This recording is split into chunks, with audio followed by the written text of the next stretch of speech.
जब हनुमान ने भगवान राम के दिए हुए कार्य को मानने से इनकार कर दिया।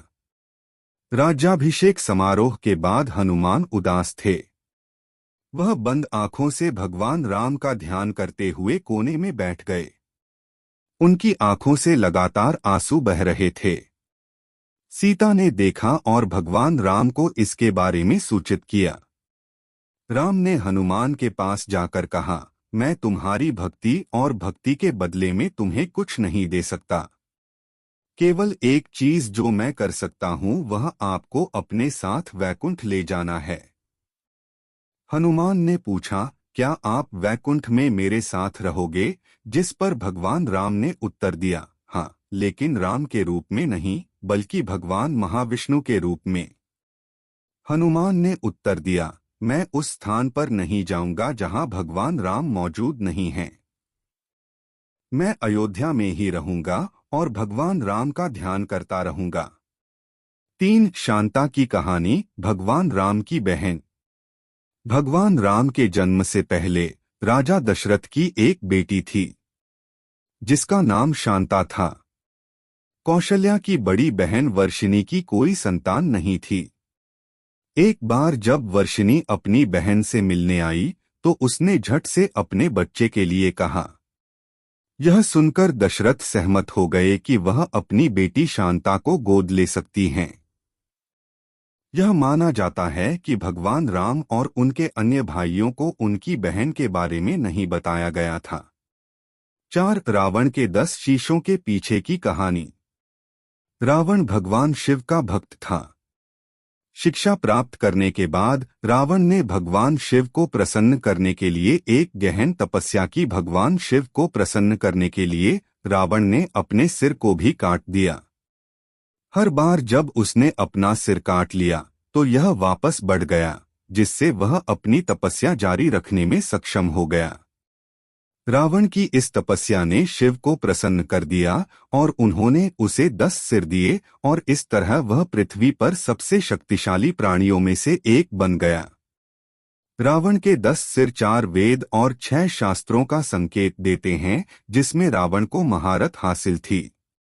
यह बच्चों के लिए महान महाकाव्य रामायण के बारे में जानने के लिए सबसे अच्छी रामायण कहानियां हो सकती हैं। 5 हनुमान का जन्म। हनुमान भगवान शिव के अवतारों में से एक अंजना को वायु के आशीर्वाद से पैदा हुए थे, जो बाद में हनुमान के पितामह बन गए। जब अंजना अपने पुत्र के लिए भगवान शिव से प्रार्थना कर रही थी, राजा दशरथ भी संतान प्राप्ति के लिए यज्ञ कर रहे थे। उन्हें अग्नि के देवता ने उनकी 3 पत्नियों के लिए पवित्र हलवा का कटोरा दिया। ईश्वरीय आदेश से एक बाज ने कुछ हलवा छीन लिया और वहां गिरा दिया जहां अंजना ध्यान कर रही थी। वायु के देवता ने अंजना के हाथों में मिठाई को पहुंचाया, जिसने उसे खाया, जिसके बाद भगवान हनुमान का जन्म हुआ। 6 क्या सीता मंदोदरी की बेटी थी? कई विद्वानों का मानना है कि सीता और रावण के बीच पिता पुत्री का संबंध था, परंतु रामायण के सबसे प्रथम वाल्मीकि रामायण में इसका कोई प्रमाण नहीं है।